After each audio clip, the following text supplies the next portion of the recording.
नमस्कार मित्रों, मैं अमन। आज रामधारी सिंह दिनकर के जीवन परिचय में एक छोटी सी प्रयास। रामधारी सिंह दिनकर।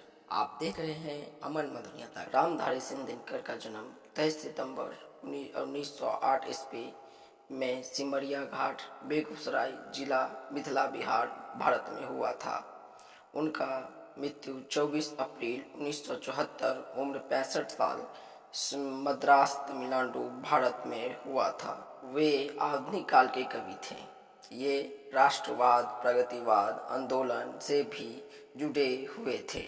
कुरुक्षेत्र, रामरथी, उर्वशी, हुंकार, संस्कृति के 4 अध्याय, परशुराम की प्रतीक्षा और हाहाकार जैसे कई उल्लेखनीय काम किए। रामधारी सिंह दिनकर को कई किताब और आभूषणों से भी नवाजा गया है।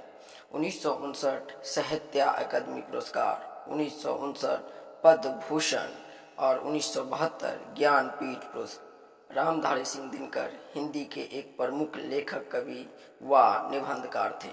वे आधुनिक युग के श्रेष्ठ वीर रास के कवि के रूप में स्थापित थे। राष्ट्रवाद अथवा राष्ट्रीयता की इनके काव्य को मूल भूमि मानते हुए इन्हें युग चरण व काल के चरण की संज्ञा दी गई है। रामधारी सिंह दिनकर उन्होंने पटना विश्वविद्यालय से इतिहास, राजनीति विज्ञान में बीए किए। उन्होंने संस्कृति, बांग्ला, अंग्रेजी और उर्दू का गहन अध्ययन किया था। बीए की परीक्षा उत्तीर्ण करने के बाद वे एक विद्यालय में अध्यापक हो गए।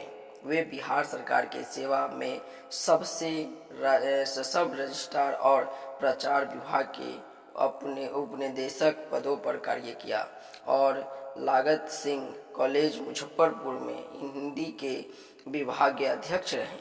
भागलपुर विश्वविद्यालय उपकुलपति के पद पर 1963 से 1965 के बीच कार्य किया और उसके बाद भारत सरकार के हिंदी सलाहकार बने।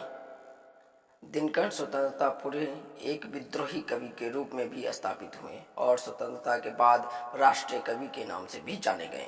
वे छाया विद्रोही कवि को पहली पीढ़ी के कवि थे।